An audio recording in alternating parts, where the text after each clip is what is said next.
Muy buenas noches, ¿cómo están ustedes?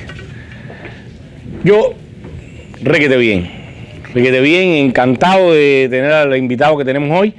Y además, hoy, un día como hoy, se cumple un aniversario, hablando del Mundial de Fútbol, de la mano de Dios, aquel gol impresionante de Diego Armando Maradona, que, bueno, el planeta conoció. En fin, pero entrando en el tema de hoy, ¿cree usted que la población cubana realmente se encuentra en ese estado del ya no soporto más? Bueno, pues de esto y de la salud de la oposición, de sus proyectos y de un montón de otras cosas que usted y yo estaremos conversando hoy con el abogado y activista de los derechos humanos en Cuba, Horacio Espino. Esto es Juan Juan al Medio y en un minuto comenzamos.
Mil gracias por estar conectados ya acá en Juan Juan al Medio, y también gracias a todos los que se vayan a ir conectando. Por sobre todas las cosas le pedimos compartir. Usted prepare los comentarios, las preguntas, afile todo lo que vaya a su opinión, pero eso sí, las ofensas únicamente a mí. Así que nada, démosle la bienvenida al abogado y... No, claro, ya Rafa Biel me está haciendo sus labores, está cometiendo sus labores de dictador. Así que nada, dígame, Rafael. No, que le den las gracias a los anunciantes. ¡Oh, sí! ¡Yes! Claro que sí, les damos las gracias a Don Camarón, ese lugar tan placentero donde se come de maravilla y hacen realidad ese eslogan que tienen a la entrada de su restaurante y dice: si no hay pescadería, no hay pescado fresco. Y es verdad, ahí hay pescado fresco, hay pescadería, pero no solo hay eso, también hay muchísimo más. Hay un equipo de personas que la atienden de maravilla, haciéndole sentir el verdadero marajá de Capurtal. Así, mientras en Miami no hay un respetable malecón, nos vemos los sábados sobre las 5 de la tarde allí en Don Camarón. También gracias a My Cosmetic Surgery, esa clínica, la clínica número 1 de los Estados Unidos, el lugar donde usted se pone en manos de verdaderos profesionales que le hacen sentir, vamos, le suben el autoestima, porque esos profesionales hacen de su figura una imagen de revista. Y qué caray, no solo le sube su autoestima, también le ayuda a su relación de pareja. Así que muchísimas gracias. No solo cante ese número que Susana Pérez nos dice siempre con muchísimo amor, que lo cante para que se le pegue, también visítelos para que, poniéndose en manos de estos profesionales de la salud, pues ya pruebe lo que le estoy diciendo. Y si no quiere, porque tiene determinados miedos o porque no sabe exactamente qué es lo que hacen en My Cosmetic Surgery, visítelos, ellos le preguntarán. Y además allí tienen una muchacha hermosa, con una sonrisa de campeonato, y cuando se ríe se llama Heidi. Pregunte por ella, a ella le consulta cómo es todo el proceso. Y cuando se ríe tiene unos hoyitos aquí que se le hacen aquí a los costados del cachete. Es una belleza de mujer, es una belleza. Buenas noches, Juan. Henry Concepción te dice: dímelo, Pancho, son los mejores. Chicho Pérez, saludos, gran programa anoche. Y Rancés Moreno te dice saludos a Rafa y a JJ, que dice que el orden de los factores no altera el producto. González Claro que sí. Saludos, dice que cree que hoy va a estar el programa completo, así que... No, el problema, más que todo, el problema, claro que sí, agradecemos a nuestro invitado, que es una persona que con peso, no solo peso en kilogramos, sino con un peso para poder hablar y debatir sobre este tema. El problema básicamente es ustedes. Ustedes pregunten, ustedes opinen. Esto es una conversación. Nadie aquí tiene una bola de cristal, ni tiene la realidad total. No. Aquí vamos a conversar y seguramente nos vamos a poner de acuerdo. Vamos a ver en algún momento algunos controversias, quizás un poco fuertes, pero nada, de eso se trata la democracia, ¿no? De un lugar donde existen varias opiniones y todas puedan convivir. Adiel García y Ari también nos mandan saludos. Gracias a Adiel por estar con dice el King del Pollo que manda saludos. Que te manda saludos y que vende pollo. El King de Pollo, ya sabemos que vende pollo, pero por favor, siempre digo, dinos dónde vendes el pollo, porque sí, siempre lo dicen, yo vendo pollo. Caramba, dinos dónde vendes ese pollo para poder darle promoción totalmente a tu pollo, y a lo mejor si lo vendes aquí en Miami, muchos cubanos podemos ir a tu negocio de pollo, a comer pollo allí, pero si no nos dice dónde y cuándo, pues no sabemos exactamente de qué se trata el negocio. Pero bueno, bienvenido, gracias por conectarte. Bienvenidos a tu pollo que vendes y bienvenido a Juan al medio. Y nada, muchísimas gracias por estar conectado. Así que desde ya le damos la bienvenida a Horacio Espino, abogado y activista por los derechos humanos en Cuba. Un gustazo que estés acá en Juan al medio, y un gustazo que hayas venido con un invitado on the cover.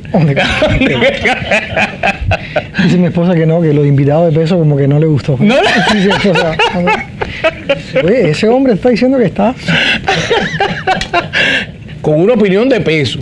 Okay. Una opinión de peso. Okay.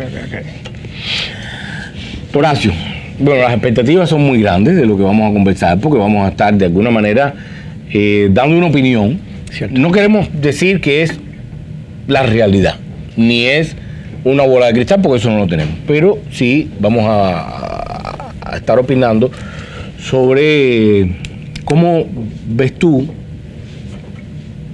sin antes, por supuesto, antes nos vamos a presentar, vamos a hablar de consulta popular, vamos a hablar de todo un montón de cosas, pero sí vamos a estar hablando de la salud, con que tú ves, o con que todos vemos, y vamos a debatir acá, Cierto.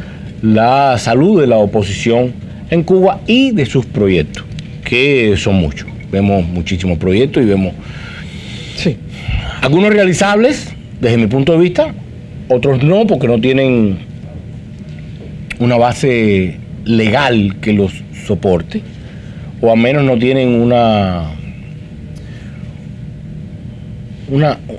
formación legal que los ampare.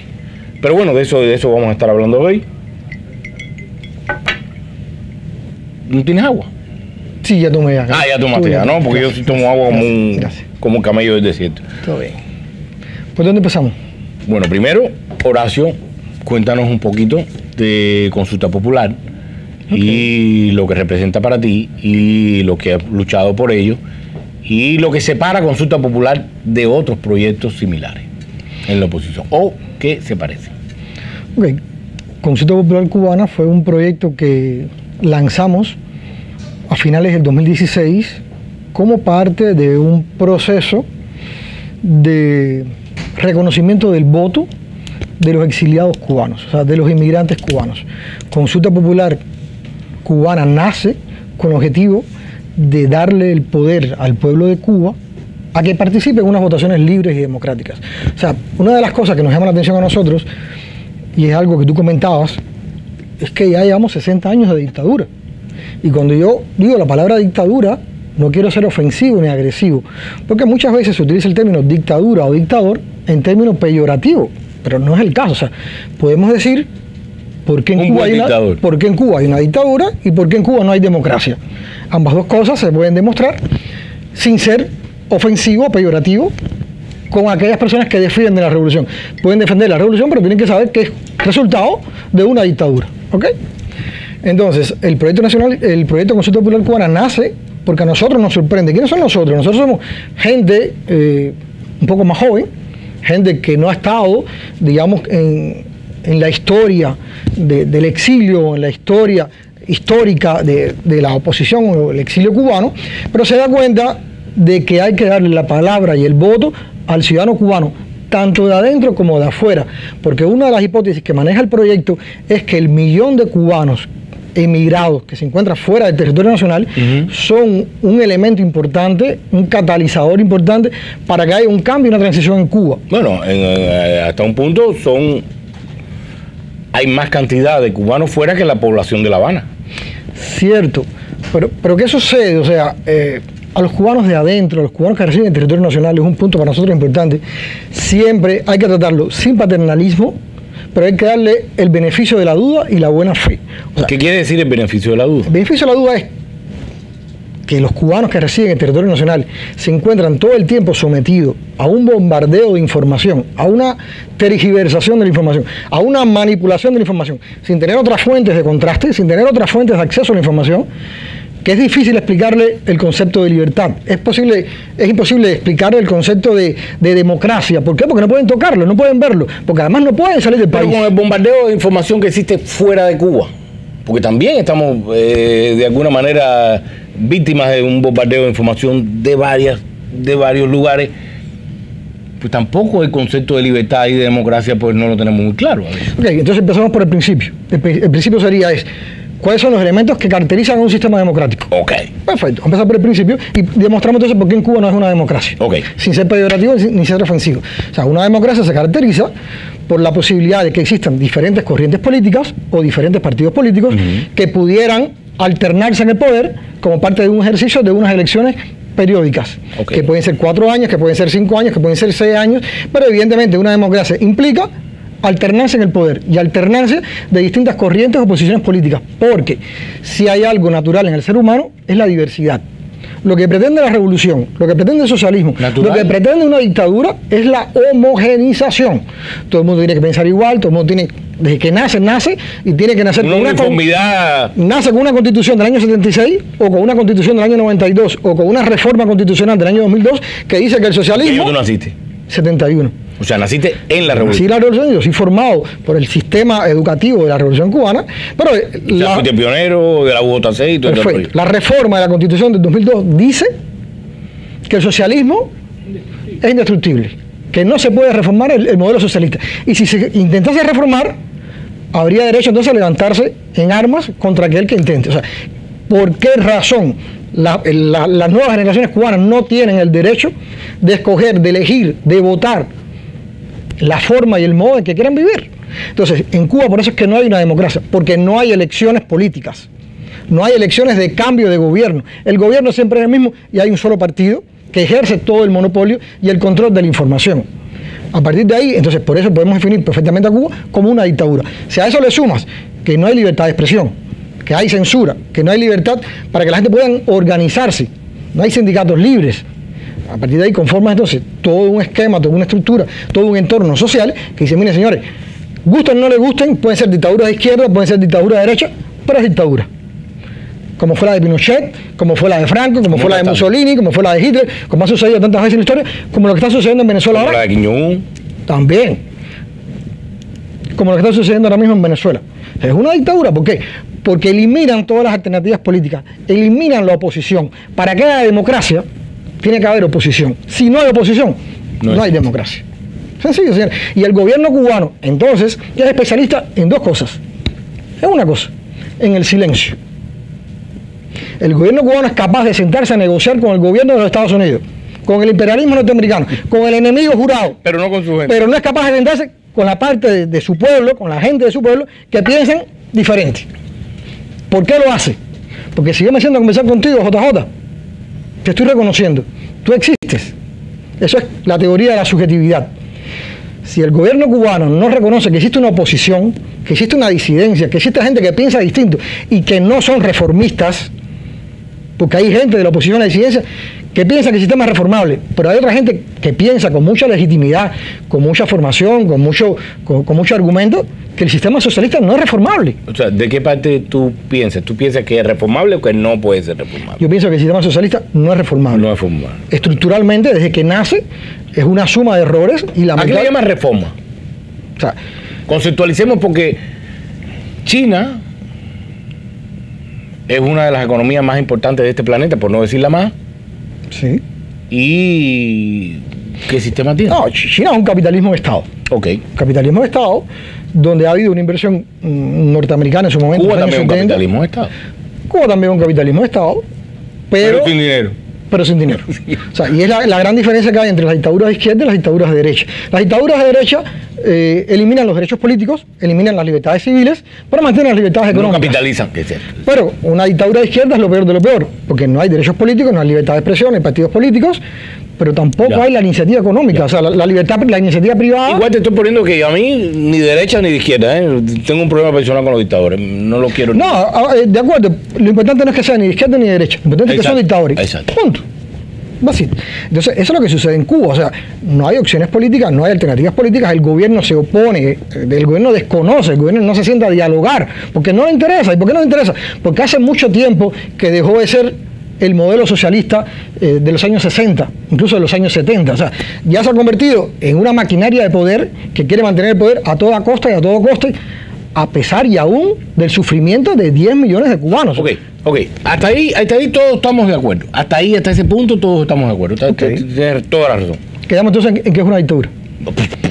Y no hay democracia. Negar eso. Y no hay democracia en Cuba. Negar eso sería Entonces, imposible. ante esa situación, nace el proyecto Consulta Popular Cubana, Ahí voy. diciendo, señores, en Miami, en el exilio, en cualquier lugar del mundo donde hay una comunidad de cubanos, tenemos que darles, ¿quiénes tenemos que darles? Nosotros como oposición, nosotros como disidentes, nosotros como gente que piensa diferente, tenemos que darle la posibilidad al pueblo cubano, donde quiera que esté, a que se manifieste, a que se exprese, porque nosotros consideramos que la política y los políticos deben estar al servicio del pueblo cubano.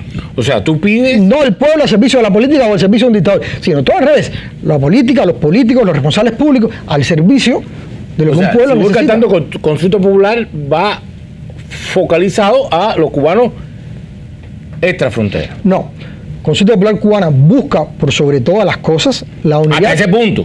No, busca, y esto es importantísimo, JJ. ¿Cómo le llamaban los chinos? El no. chino de ultramar. O sea, Ok. de los cubanos de ultramar. Para nada, o sea, esto es importantísimo, esto es muy importante lo que estás preguntando, porque uno de los objetivos que ha calado muy hondo en la antropología del cubano es los cubanos de adentro y los cubanos de afuera.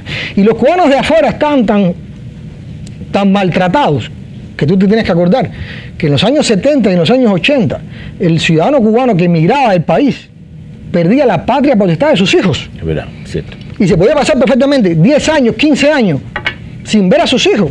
Perdía Bueno, todo. todavía hoy pierde sus derechos. O sea, ahora pierde sus derechos políticos, ahora pierde sus derechos civiles, pierde los derechos a la herencia, pero que el tema de los de adentro y los de afuera es un tema que lamentablemente ha calado en la cultura, en la sociología del pueblo cubano. Y ese es uno de los objetivos del proyecto Consulta Popular Cubana, porque una de las hipótesis del proyecto es que en Cuba no puede haber una transición, ni puede haber un paso hacia la democracia sin la unión de los cubanos de adentro y los cubanos de afuera. Entonces nace con el objetivo de que podamos votar todos en libertad, en democracia, tanto adentro como fuera de Cuba. ¿Qué sucede? Que adentro hay represión, que adentro hay censura, y una de las motivaciones más fuertes que tiene este proyecto es incentivar al ciudadano cubano que se encuentra en el exilio, que se encuentra aquí afuera, que tiene todas las posibilidades de participar en términos de libertad política, en términos de conexión a internet, en términos de teléfono, como un sujeto político. Porque una de las cosas que hemos visto, discúlpame, es que muchos cubanos que están aquí afuera no les interesa la política y siguen actuando como rehenes de la dictadura. Porque tienen familia, porque tienen que dar viajes todos los meses para llevar cosas a Cuba, porque tienen el miedo. ¿No son rehenes de la dictadura? ¿Qué son? Personas que le importa un comino la política y quieren viajar a Cuba por atender a su familia y nada más. Me parece bien, o sea, me parece bien el tema de que no todo el mundo tiene que tener un pensamiento político, ni todo el mundo tiene que meterse en la política. Un pensamiento político. Sí, pero yo no creo en los apolíticos. Okay. Yo no creo en los apolíticos. Ahora, sí creo en una persona que no esté de acuerdo con el gobierno, no le importa, precisamente por eso se largó de Cuba. Pero caramba, tiene a su familia allí, ¿por qué no lo va a atender? ¿Por qué no va a ir? No, me parece bien, pero te lo voy a decir así un poco gráfico. No podemos llevar, o sea, los cubanos que están aquí en el exilio, los cubanos que están emigrados, no pueden comprar un Walmart y llevárselo todas las semanas para Cuba. No pueden comprar un Home Depot y llevárselo todo, o sea, no pueden comprar el mercado y llevárselo para Cuba. Yo veo las maletas que van. Sí, cierto. Cierto. Que llevan lo pero, que sea. Entonces, el tema es que eso no es una solución. Eso es inviable e insostenible. Entonces, eso es un punto importante. O sea, debemos cooperar entre todos y que cale la idea una vez y por todas, que la mejor solución para todos, para los que están adentro, los que están afuera, es la solución de un tránsito democrático. Porque van a vivir mejor los que están adentro, los que están afuera, y los que están afuera van a poder entrar, y los que están adentro van a poder salir. O sea, lo que hace falta es que haya un estado de normalización de la situación que hay en Cuba, porque lo que está viviendo Cuba desde hace más de 50 años no es normal. Y uno de los grandes éxitos de la dictadura es pasar por normal la situación de no tener papel higiénico, de no tener agua potable, de tener el refrigerador vacío, de no tener aire acondicionado. Y no es que estemos hablando de un consumismo. O sea, no se le está vendiendo al pueblo cubano una alternativa de que vamos a construir un capitalismo consumista que va a acabar con el medio ambiente, con la diversidad, con los derechos políticos, con los derechos de los trabajadores. No, señores, pero sí decirle al pueblo cubano que hay otras alternativas y que peor que el presente no se puede estar. Entonces, tú me decías a mí, ¿y tú estás convencido o tú eres reformista? No, yo no soy reformista, porque la revolución cubana, yo creo que lo decía también Manolín, ha tenido mucho tiempo, ha tenido 60 años, ha tenido muchos recursos, pero lo ha perdido todo y las cosas van a ir a peor. No hay arreglo, pero si uno estudia la historia desde el siglo XIX, pasando por las experiencias del siglo XX de los países de Europa del Este, la propia Rusia, la Unión Soviética, el socialismo es inviable, lamentablemente es inviable. Entonces, lo que es la libertad individual, la propiedad privada, la iniciativa privada, el derecho a que cada cual, el egoísmo individual, sin llegar al extremo, es importante, porque para poder repartir riqueza hay que producirla. Y eso es una cuestión de motivación personal, de iniciativa personal. Y el socialismo es especialista en cortar la iniciativa individual. Ya, ok. Hasta ahí 100% de acuerdo contigo. Ahora, dame 99, para no ser absolutista. Es que estoy 100% de acuerdo contigo. Estudié ley y soy bájalo 100%. Un poquito, bájalo. Ok, vamos a poner 98, 99. Venga, con 51 somos felices. No, soy mucho más. Soy mucho más que 51. Pero, ¿qué diferencia hay ahora? Porque en Cuba hay disidencia. Perdón, desde mi punto de vista hay disidentes. Hay disidencia. Ok, eso es un punto importante. Hay disidentes. Perfecto. Hay opositores. Hay opositores. Hay personas con proyectos. Hay personas con proyectos. Con proyectos opositores al gobierno de Cuba. Perfecto. Con proyectos opositores al mismo proyecto que tú estás, al mismo gobierno que tú estás opuesto. ¿Ok? Hasta ahí vamos bien.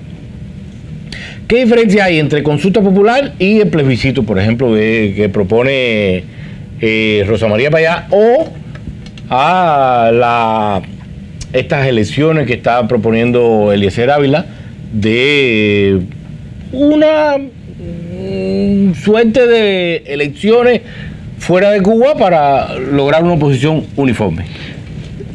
Son dos preguntas. No, sí, claro. Son dos preguntas, pero voy a empezar por la primera. Y la segunda me la vas a tener que recordar, yo creo. Mira, lo primero es que a mí me gustaría comentar, para que todo el pueblo cubano sepa, el trabajo y el esfuerzo que realizan los activistas cubanos. Yo chapo con eso. No son mercenarios, no son gente que reciben dinero del gobierno de los Estados Unidos, no son gente que reciben dinero de la Fundación Mascanosa, no son gente que reciben dinero del USAID. Hombre, pero si los reciben a mí me importa un camino. Ok, anyway, pero la cuestión es que el 95% de los activistas cubanos por los derechos humanos en Cuba, de la oposición, de la disidencia, son gente de carne y hueso que se sacrifican, que trabajan, que tienen familia y que le sacan tiempo al tiempo, que le sacan tiempo a todo, a la familia, al descanso, al ocio, a las vacaciones. Usted puede opinar, Rafa, usted puede opinar. Sí, esto dice Raimundo Díaz, que de hecho la constitución creada por la dictadura cubana es una violación, ya que dice que no puede haber otro partido que no sea el comunista y que no se puede renunciar al sistema comunista. Y está más que demostrado que el Partido Comunista no funciona, y esta modificación que dicen que van a hacer es lo mismo que la rectificación de errores. Es un entretenimiento. Que nunca rectificaron nada. Es un entretenimiento para el pueblo. El propio Raúl decía, los cambios poco a poco y despacio para no cometer errores. Eso es un cuento. Por lo que sí le interesa, lo cambian en una madrugada. Sí. Bueno, seguimos por donde íbamos. Por donde íbamos. O sea, yo quería entonces llamar la atención de que los activistas cubanos son gente muy sacrificada, muy esforzada, que tienen familia, que tienen sus necesidades económicas, que tienen sus problemas personales, y sin embargo son capaces de esforzarse y sacrificarse por el interés colectivo, por el interés general, por una transición en Cuba, sin buscar ningún tipo de beneficio personal. La mayoría de los activistas cubanos, tanto en Cuba como en el exilio, son ese tipo de gente y merecen un respeto y una consideración. Y sería muy bueno que el pueblo cubano se mostrara mucho más solidario, cooperativo, protector con esos activistas por los derechos humanos, que vendrían a ser los cristianos del siglo XXI en el caso de Cuba, y que merecen todo el respeto, toda la consideración y toda la protección posible, porque tienen detrás todo un aparato de represión, todo un aparato de seguimiento, de control, que es lo que hace difícil que tú puedas, o es lo que hace posible que tú puedas decir: en Cuba hay disidentes, en Cuba hay opositores, pero en Cuba no hay una disidencia y en Cuba no hay una oposición. ¿Y por qué no existe una oposición, una disidencia? Porque hay un aparato de represión, hay un aparato de inteligencia, hay un mecanismo de control militar incluso, que impide que ese nexo pueda realizarse. ¿Por qué no hay internet en Cuba? ¿Por qué la gente no tiene teléfonos celulares? ¿Por qué la gente no tiene acceso a la información? Porque no permiten que haya conexión. Claro. Ahora, yo soy del bando de la desidia. Esa es la primera parte. Sí. Vamos, todavía estamos hablando en la primera parte. Yo soy del bando de la desidia. ¿Qué quiere decir desidia? De lo que me importa un comino quién gobierne Cuba, lo que me importa es la solución de los cubanos, de la gente que está en Cuba, de que el tipo llegue a fin de mes con sus problemas resueltos. Yo soy y si tiene un poquito más de dinero para vacacionar o para eso, pues mejor. Entonces yo soy del punto de la desidia. A mí me importa un comino quién gobierna. No, pero a mí también ese ni qué sistema tiene. Eso es un problema que tenemos que solucionar uno entre todos. Ahora, la pregunta: ¿por qué un cubano que vive en Cuba, que trabaje, va a tomar partido por un proyecto de la oposición si no tiene nada que ofrecerme? Que la oposición no tiene nada que ofrecerte. No, desde el punto de vista de un cubano que diga, bueno, pues tengo un trabajo, si me mezclo para allá, me van a botar del trabajo. Y eso es una realidad gigante. Si me pongo a protestar, pues empiezo a tener 1.800 problemas. Es una realidad gigante, tan gigante como una catedral. Porque como tú empezaste a decir, es una dictadura, no olvidemos de eso. Vamos allá. A ver, y la realidad es que hasta ahora no he visto un proyecto. Yo no lo he visto. He visto muchos proyectos ya. Hace un tiempo decía no tenían proyectos. Eliezer me cayó la boca, ¿verdad? Me dijo, no, espera.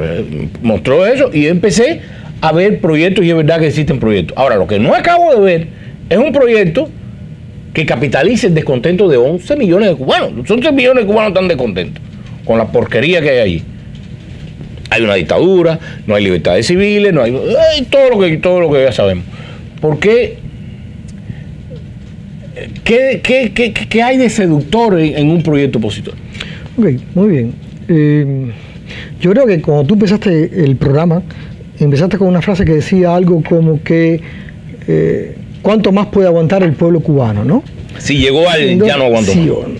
Yo recuerdo una frase que aprendí hace muchos años, una amiga mía me enseñó, que siempre se puede seguir bajando. O sea, siempre las cosas pueden ir a peor. Y siempre las cosas pueden ir a peor, lamentablemente, mientras no tengamos una alternativa, mientras no hay una esperanza. Lo peor que tiene el socialismo es que él cancela las esperanzas de un futuro mejor. Cuando la gente no tiene esperanza, cuando la gente no sabe que existe un Dios en el cielo, que puede haber una segunda oportunidad, la gente se tira a morir, porque el espíritu muere. Entonces, lo que pasa con el pueblo... Yo no quiero la esperanza de Dios, yo quiero la esperanza de hoy. De acuerdo. Entonces es importante que el pueblo cubano sepa. Yo creo que mi hijo coma, cuando yo me muera. Esta es la segunda cuestión. Primero hablé de los activistas, el reconocimiento, el apoyo y el respeto que merece. Ahora la segunda cuestión sería hablar sobre la familia cubana.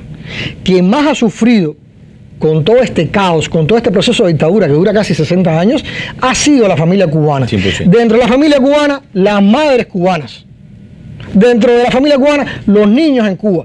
Porque se habla de educación, de salud y de seguridad. Pero se han perdido tantas vidas, se han perdido tantas oportunidades. Las madres cubanas tienen que hacer maravillas para ponerle cada día un plato de comida a sus hijos en la mesa. Y cuando hablo de las madres, también hablo de los padres.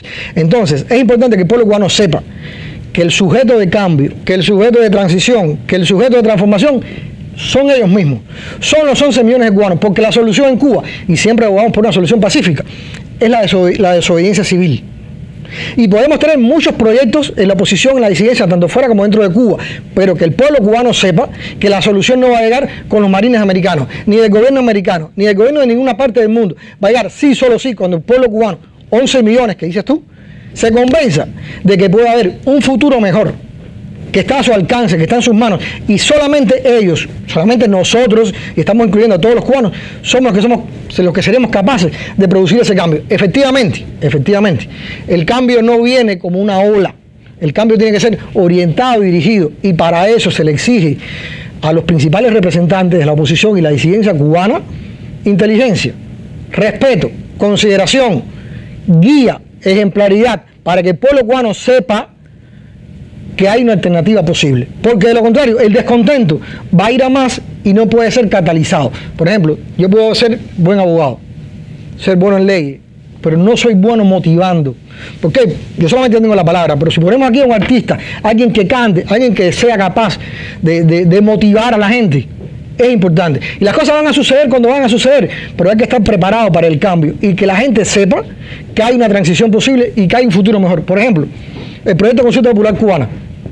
Estamos seguros que cuando hay un proyecto de transición, un proceso de transición en Cuba hacia la democracia, la base naval de Guantánamo va a ser de vuelta. Ok, pero hay que esperar hasta allá. No, ok. Bien. Segunda cuestión.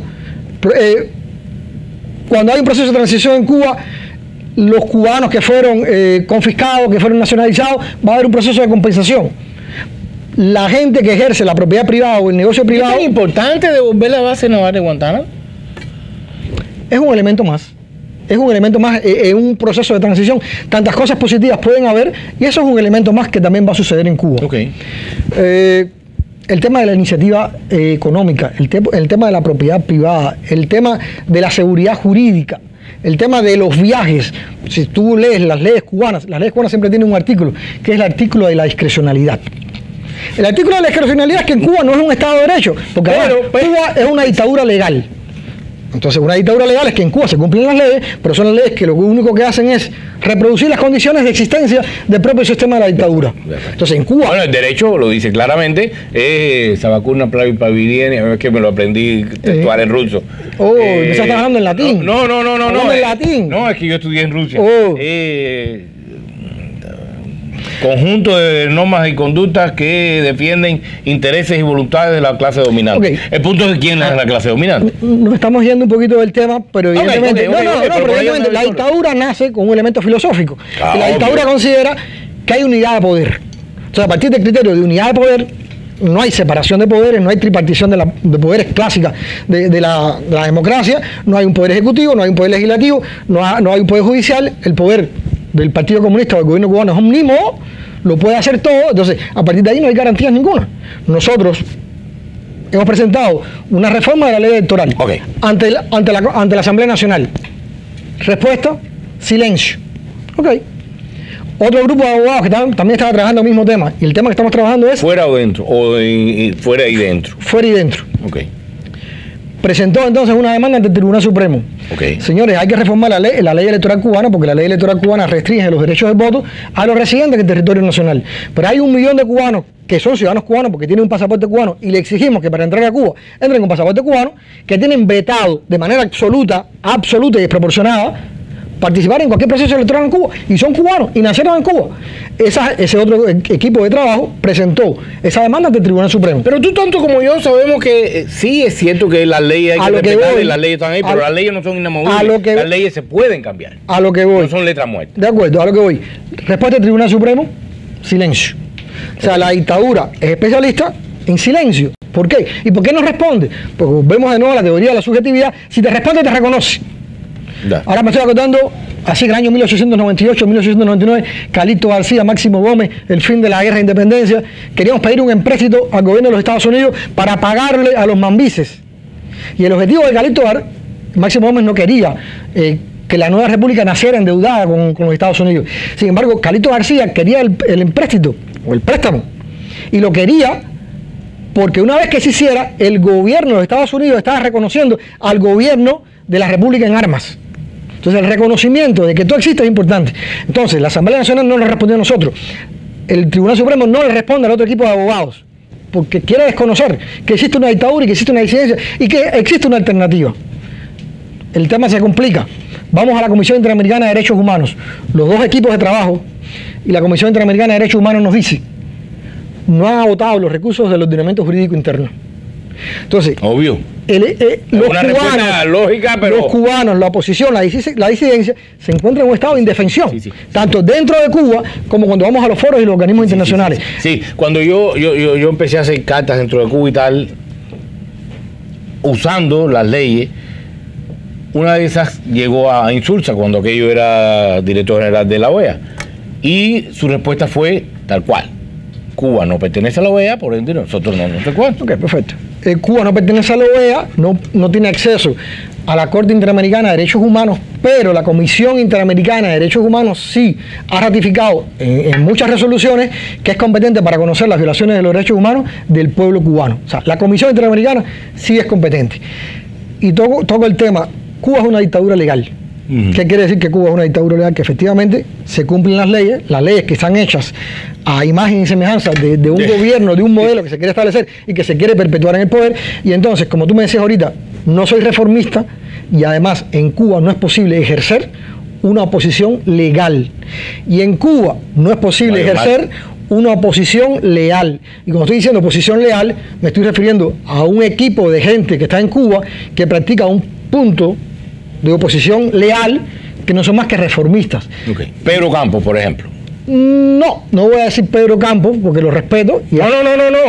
Conceptualmente, no estoy agrediendo a nadie. No sabría decirte. O sea, Pedro Campos se define como socialista reformista. Es un punto de debate. Eso lo digo. No, discúlpame, socialista democrático y socialismo democrático.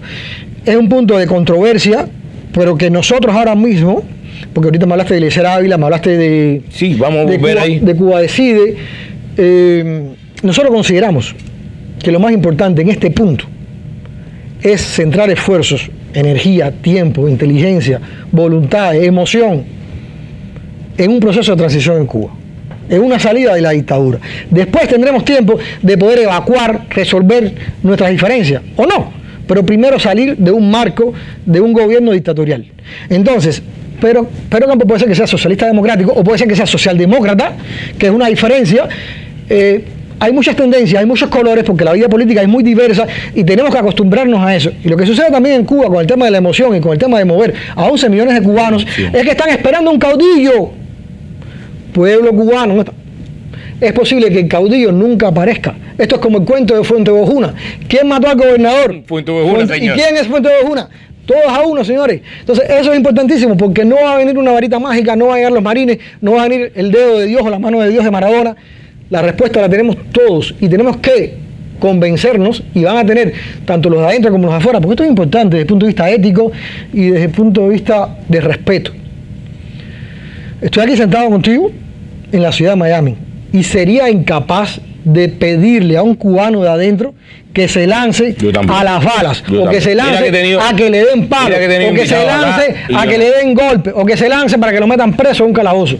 No, sería inmoral de mi parte. No estoy pidiendo eso, pero sí estoy pidiendo que la estrategia a resolver este problema es a través de la desobediencia civil, donde todos somos muchos y todos queremos un cambio. Solamente hace falta que ese cambio, esa manifestación de voluntad se haga escuchar, se deje escuchar, no a través del desorden, no a través del caos.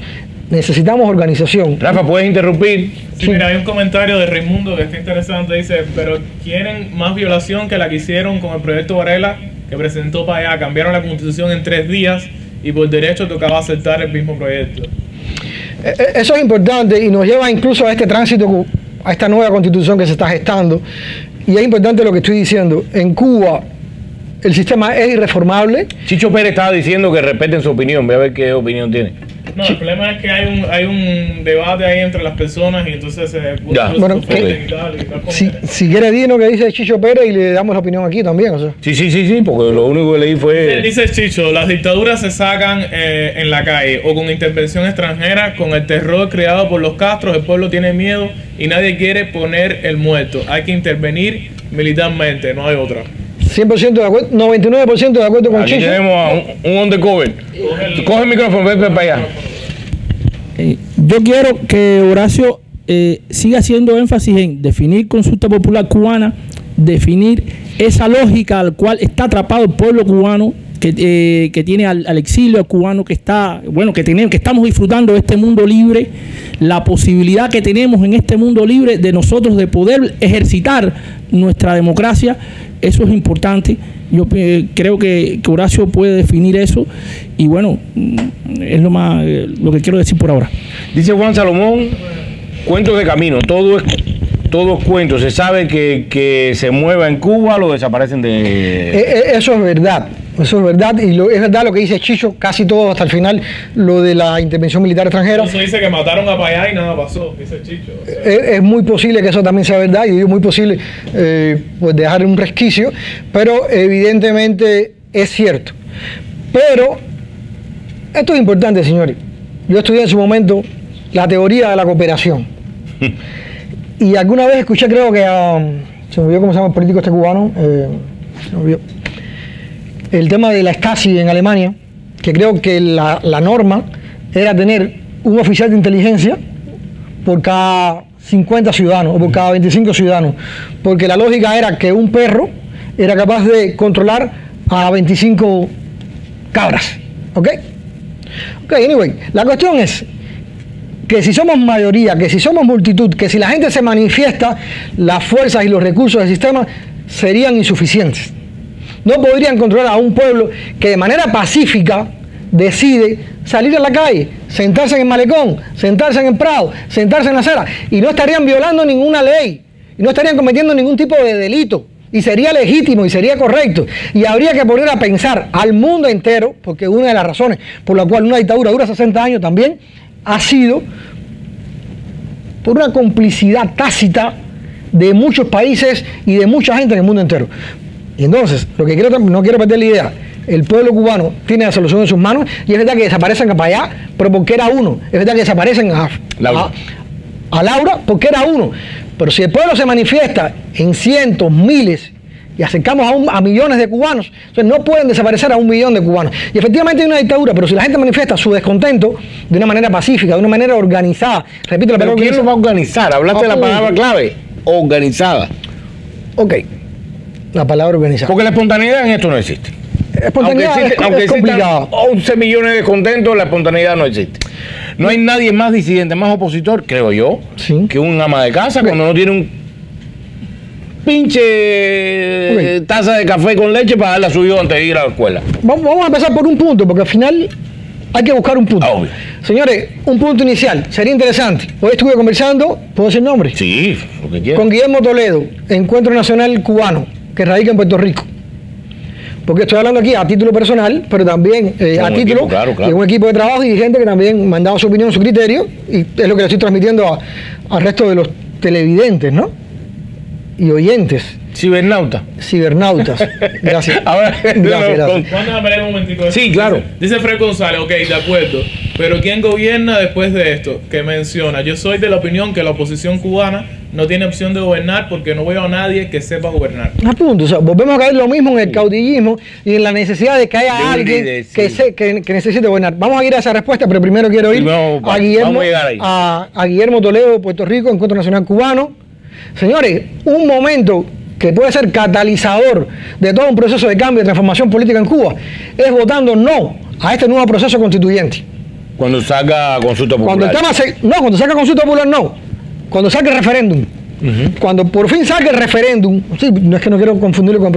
Cuando el gobierno cubano decida que tiene un proyecto acabado y lo someta a referéndum, un buen momento oportuno para catalizar, para canalizar el descontento y la opinión del pueblo cubano, más allá de que haya fraude, que no haya fraude, que hayan observadores internacionales o que no los haya, es que la gente vote no, digamos no porque la constitución que existe es buena, sino porque la que viene va a ser peor. Ahora, déjame hacerte una preguntita ahí. No a todo el pueblo cubano, y si los votos son mayoría, seguramente vamos a deslegitimar esta sucesión castrista que se ha producido en Cuba con el ascenso al poder de que sea. ¿Cómo se llama? De Díaz-Canel. De Díaz-Canel. Entonces, Okay. digamos no a esta legitimación que está buscando el gobierno cubano. Ok, pero en el momento de llevarlo a este referendo, primero harán, casi lógico, harán una suerte de feria popular donde habrá comisiones yendo por CDR o por circunscripciones,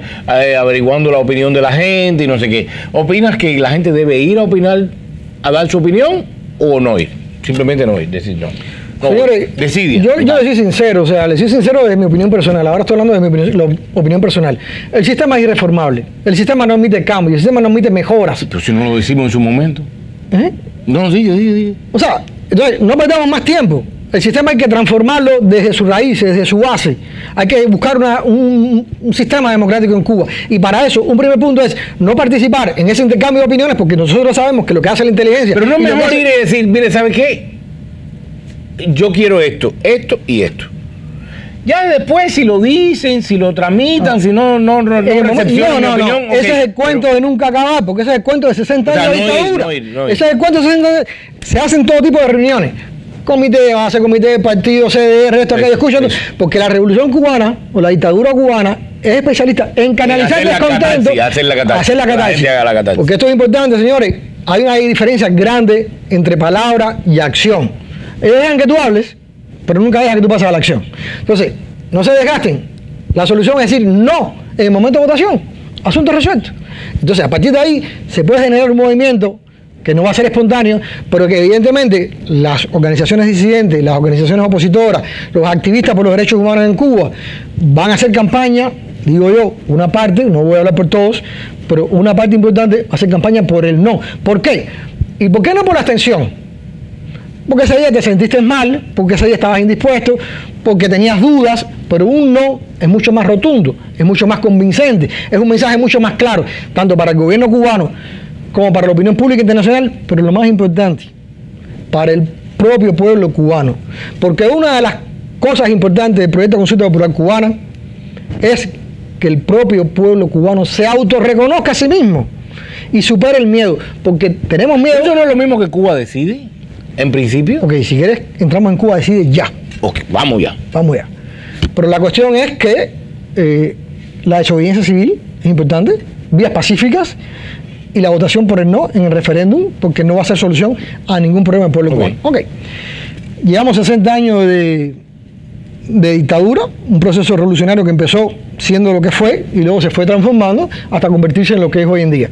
Y condiciones de vida para el pueblo cubano, mejoría en las condiciones de vida para el pueblo cubano, ninguna, absolutamente ninguna. Todo es un retroceso y va a ir a peor. Se han cometido muchos errores en la oposición y en la disidencia cubana históricamente. El cubano tiene su carácter, tiene su propia identidad y su propia sociología. Ok, muy bien. Una de las cuestiones en las que estamos acercando posiciones y las cosas están quedando mucho más claras es evitar el fuego amigo. El fuego amigo que tanto daño nos hace. Porque el fuego amigo viene sembrado en muchas ocasiones por la propia inteligencia y por los servicios de inteligencia del gobierno cubano, que generan división, que generan conflictos, que generan enemistades. De esa manera destruyen lo que se puede construir y marcan la agenda de lo que se puede o no se puede hacer, de lo que se puede o no se puede discutir. Y en ese sentido, la disidencia y la oposición cubana cae en un círculo vicioso y en un punto cero del que nunca se avanza. Nosotros estamos ahora en un punto que estamos buscando ser... ¿Nosotros? ¿Quién es nosotros? Nosotros, hablo general, o sea, hablo de la gente que trabaja en el proyecto de consulta popular cubana, hablo de Encuentro Nacional Cubano en Puerto Rico, hablo de muchas organizaciones que yo no me conozco el nombre porque hay muchas organizaciones. Nosotros Pero evidentemente estamos en un punto, como decía Chicho y como decía el otro señor, lo mejor que tiene esto es que todos los cubanos sabemos lo que hace falta hacer.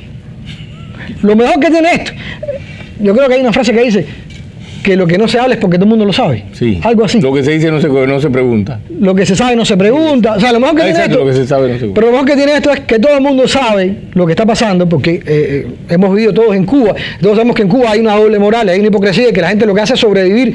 Eso lo sabemos, señores. Pero lo que nos estamos preguntando es si queremos vivir los próximos 60 años en las mismas condiciones en las que hemos vivido estos 60 años. Y si queremos que nuestros hijos, nuestros nietos, nuestros bisnietos sigan viviendo bajo las mismas condiciones de no libertad, de hipocresía y de doble moral. Y sin libertad. ¿Queremos eso para nosotros? ¿Queremos eso para nuestros hijos? ¿Podemos buscar alternativas? La respuesta es sí. La cuestión entonces es, primero, cero fuego amigo, no denigrar, no faltarle respeto, respetar la diferencia. Algo complicado en cubano. Algo complicado con el cubano, pero se puede hacer con inteligencia, con conocimiento, con preparación, con argumentos. Y en este sentido yo hago ahora un llamado a mucha clase intelectual cubana, a muchos cubanos de cualquier tipo de carrera, de cualquier tipo de formación, preparado y que no se ha involucrado en la política, que no se ha involucrado en el cambio, en la transición. Esto es importante. ¿Por qué crees que no se ha involucrado en el cambio o en la política? No se ha involucrado porque no hay nadie que lo atrape. O al menos, creo yo, ¿no? En mi opinión, que no hay un proyecto seductor que atrape a esos intelectuales. Mira, yo soy de la opinión que los artistas y los intelectuales son la vanguardia de todos los movimientos sociales en el mundo. Déjame poner una palabra más. Sí. Importante, y esto va a crear un choque. Y la burguesía. También. Importante utilizar la palabra burguesía sin ningún tipo de prejuicio. Claro. La burguesía porque tiene dinero. Claro. Y porque la burguesía en su momento también fueron los que tenían mejor formación, mejor preparación. No. Y hay una burguesía cubana, tanto dentro como fuera de Cuba. No, y lo vemos, lo vemos dentro de Cuba. Okay. Lo vemos dentro de Cuba. ¿Qué niño tiene un póster en su cuarto de un político? Ninguno. Ahora, muchos tienen póster de artistas. De acuerdo. Muchos tienen póster de gente inspiracionales y aspiracionales como los cuentapropistas, que ojo, yo conozco algunos, son mis amigos, que están ganando mucho más dinero que cualquier empresario aquí. Sí, de Miami, en Cuba, haciendo negocios en Cuba, y no son hijos de nadie, ni ningún rollo de eso inventado que películas que se hacen aquí. Esas son la gente que mueven los movimientos sociales. Yo le he puesto mucho más siempre a los artistas, de hecho, que a los políticos. Pero sí.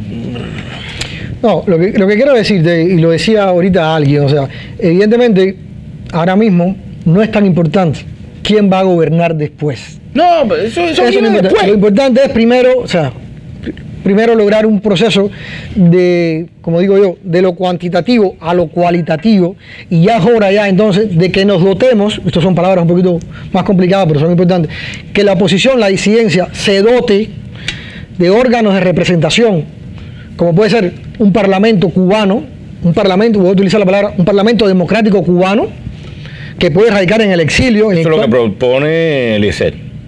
Estos días. Yo no he escuchado a Eliezer, y si quieres ahora vamos a hablar de Eliezer, pero evidentemente sí, la respuesta es sí. Todos lo sabemos, porque todos lo sabemos.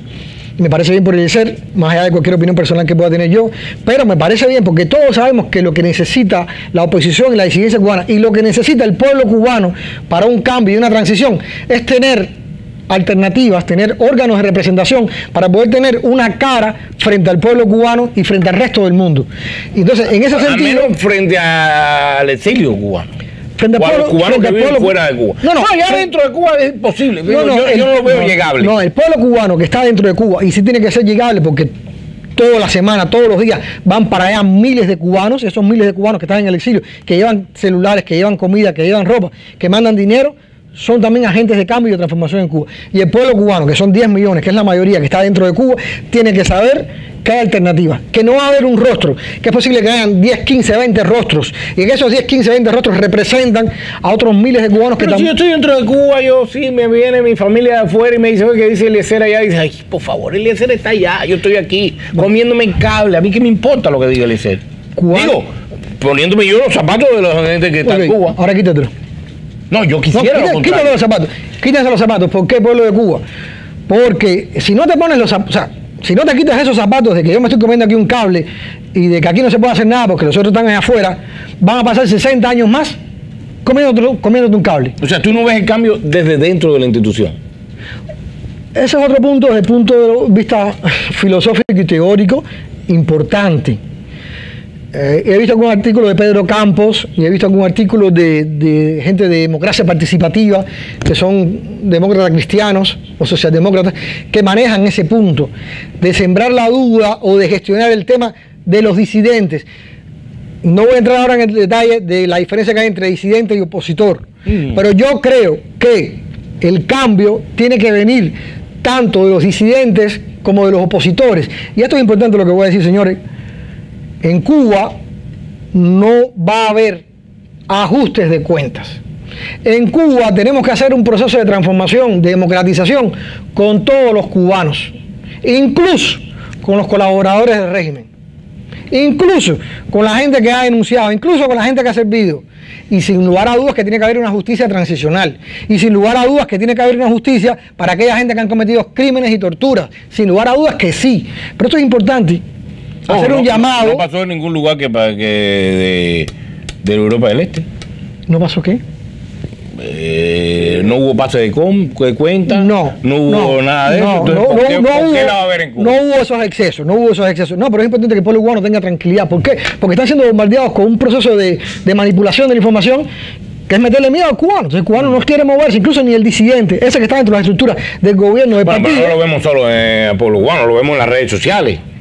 En las redes sociales vemos unas polarizaciones gigantes y dicen, cuando esto se caiga le vamos a pasar por arriba. Y dice, a punto, por eso este mensaje, ¿sabes? Es un mensaje de tranquilidad, de optimismo, de fe, de convivencia. Si no pasó en Sudáfrica, ¿cómo va a pasar en Cuba? A punto. El pueblo cubano y el futuro de Cuba tenemos que construirlos entre todos.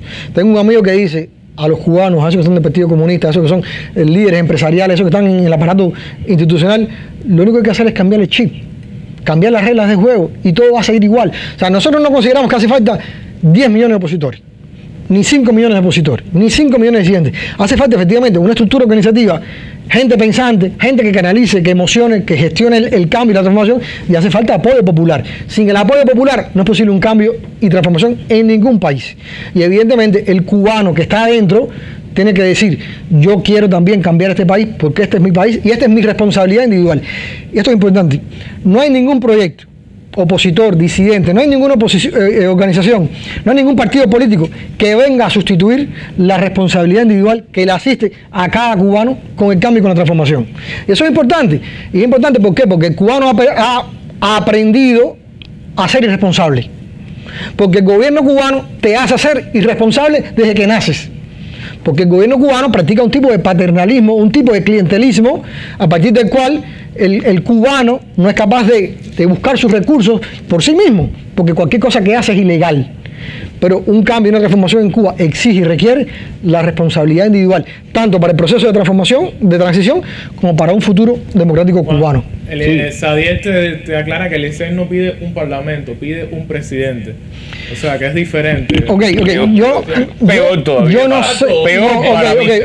Que está de acuerdo en que los opositores necesitan un parlamento, no un presidente. Sí. Esto es importante. O sea, yo no voy a practicar fuego amigo con el tema de Eliezer Ávila. Yo no he escuchado a Eliezer Ávila. Repito, hace falta dotarnos de una organización colectiva de representación política con legitimidad suficiente para poder gestionar un cambio y una transición democrática en Cuba. Y evidentemente, esto es importante, esto es lo más importante que he dicho hasta ahora. Yo estoy sentado aquí contigo, frente a ti, frente a las cámaras, por el dolor y el sufrimiento de 10 millones de cubanos, sin ningún tipo de aspiración política. Mi aspiración, como alguien me lo preguntó una vez, creo que fue en tu programa, es solamente profesional. Y estoy aquí por un sentido de deber. Yo puedo estar en mi casa, con mi familia que me está esperando, con mi niño de 7 años, pero estoy aquí. Yo sé. Cansado de trabajar. Por eso respeto mucho tu opinión. Pero estoy aquí como pueden estar muchos otros activistas en cualquier otro lugar del mundo. Muchos otros por el gobierno. Listen to me. Muchos otros por otras cosas que yo no respeto mucho. Esto es importante. No estamos en una carrera presidencial, porque eso es uno de los errores que ha cometido la oposición y la disidencia, que empiezan a repartirse pastel antes que el pastel esté hecho. Aquí no es repartidero de pastel posible ninguno. O cuando el pastel ya está repartido y ellos están fuera. Hay 10 millones, 11 millones de cubanos que están en una isla cárcel, en una isla prisión, que evidentemente están sufriendo, están padeciendo, que no tienen un futuro, porque no tienen un presente, no van a tener un futuro, y el futuro es peor que el presente que tienen, y eso es lo que nos tiene que mover desde el punto de vista de sensibilidad, desde el punto de vista de responsabilidad, desde el punto de vista de aportar nuestro granito de arena para que haya una transición y una transformación en Cuba. Pero yo no sé lo que ha dicho Eliezer Ávila, pero no estamos eligiendo un presidente en el exilio, para nada. Pero sí tenemos que dotarnos de órganos de representación colectiva que sean paralelos a las instituciones del gobierno cubano, porque hay que hacer oposición, hay que ejercer la oposición. ¿Y cuál es la única manera de ejercer la oposición? Construyendo instituciones en la oposición, en la disidencia cubana, que contrarresten, que vayan conformando la base, como dice una señora que conozco también, que vayan entrenando a ese pueblo cubano, a esos opositores, a esa nueva juventud cubana, en el ejercicio del poder, en el ejercicio del gobierno de una manera democrática. He escuchado unas opiniones. Dice Juana Ruiz, que es venezolana, dice: en Venezuela hay apoyo popular y tenemos una oposición con estrategia y no hemos logrado nada. O sea, no hemos logrado el cambio. Eso que dice esa señora venezolana... Excelente comentario. Eso que dice esa señora venezolana es muy cierto. Por demás, mi esposa es venezolana. Por demás, yo pasé por Venezuela en mi tránsito hacia los Estados Unidos, viniendo desde España a Italia. Eso que dice esa señora es cierto.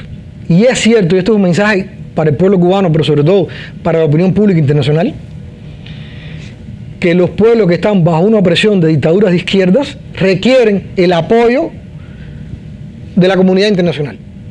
Es muy difícil para un pueblo zafarse las cadenas de una dictadura de izquierda. Dígase la dictadura castrista, dígase Nicaragua, dígase Chávez y Maduro. Cualquier dictadura de izquierda son aún, con todo respeto a mi opinión personal, me estoy ahora rompiendo una lanza, son aún peores de las dictaduras de derecha. Porque tenemos muchos ejemplos de dictaduras de derecha, pues decirte Chile, por ejemplo, decirte un caso uruguayo, decirte Argentina, salen a través de procesos de transformación democrática, a través de procesos electorales, como sucedió en Chile, un proceso de transición. En Venezuela también. Se sale. También. No, se sale de las dictaduras de derecha a través de procesos, se sale, sí. Pero no es posible, lamentablemente, salir, por lo menos en la historia no demuestra que se pueda salir de una dictadura de izquierda a través de un proceso electoral. No es posible que se pueda salir de una dictadura de izquierda a través del ejercicio de la legalidad socialista. No es posible. Efectivamente, a la señora venezolana se requiere mucho apoyo, mucha participación, mucha presencia de la comunidad internacional. Aquí incluyo las presiones económicas del gobierno de Estados Unidos, las presiones de la Unión Europea, no solo presiones económicas, sino también presiones institucionales, presiones políticas. Ahora Donald Trump acaba de irse del Consejo de Derechos Humanos de las Naciones Unidas. No voy a entrar en ese tema, pero evidentemente el mundo necesita apoyar al pueblo cubano en todo este proceso de cambio y transformación. El pueblo cubano requiere el apoyo de la comunidad internacional, porque los órganos de represión, los órganos de control, los órganos de seguridad, los órganos de inteligencia tienen todos los recursos del mundo. Y por eso tú me decías ahorita, y es un tema también delicado, pero que no está mal, no es ilegítimo, no es inmoral que la oposición y la disidencia cubana incluso aceptaran los recursos financieros del gobierno de los Estados Unidos, de la Unión Europea o de cualquier parte del mundo, porque se están enfrentando a una maquinaria que cuenta con todos los recursos materiales, económicos, financieros, tecnológicos, para poder entonces desarmar una transición y una transformación democrática en Cuba. Estoy siendo un poquito polémico, pero es importante que el pueblo cubano conozca la complejidad que tiene el problema. Yo no quiero quedarme en la superficie diciendo cosas banales, ¿no? Sobre el tema de Eliezer Ávila, sobre el tema de Cuba Decide, todos los proyectos tienen elementos comunes y todos los proyectos pueden perfectamente cooperar.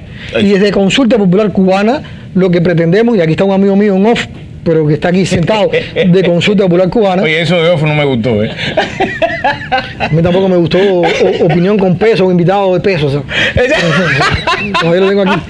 Pero anyway, lo que quiero decirte es que efectivamente, o sea, necesitamos la cooperación entre todos los proyectos y necesitamos una alternativa. Y la alternativa que se está gestando ahora mismo es la desobediencia civil. Podemos poner el ejemplo de Gandhi, por decir algo gráfico, en la India, y cuando se hizo la gran huelga de la sal, por ejemplo, contra el gobierno británico, creo que fue en el año 1937, donde Gandhi desarrolló aquella enorme marcha y hubo un gran movimiento de desobediencia civil. Pero la independencia en la India no se da hasta 1945. hasta después de la Segunda Guerra Mundial.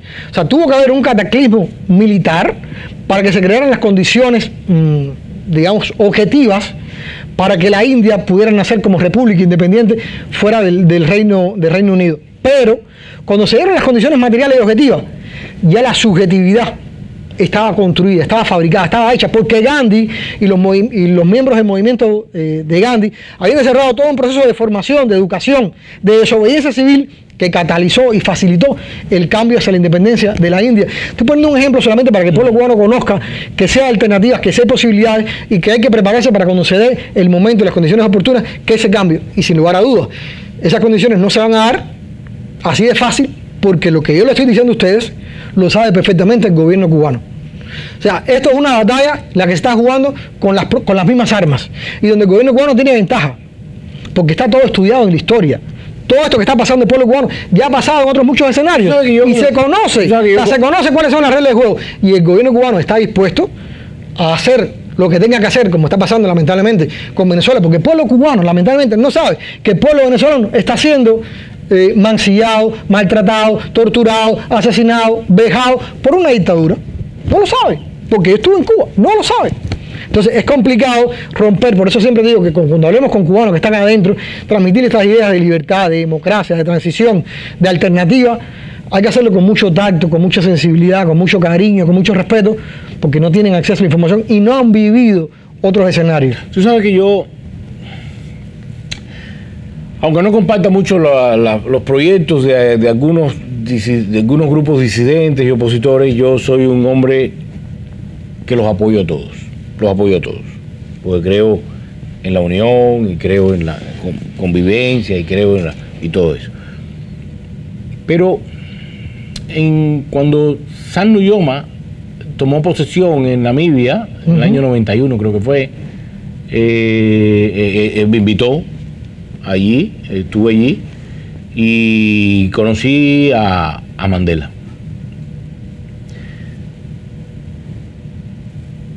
Yo soy un hombre muy poco dado a que alguien me impresione, porque soy muy escéptico. Yo precisamente por mi formación, por donde nací, por un montón de cosas, casi nunca creo en nadie. Me refiero mucho a ese pensar de mi abuela que decía: de lo que digas no creas nadie, y lo que veas cree la mitad. Pero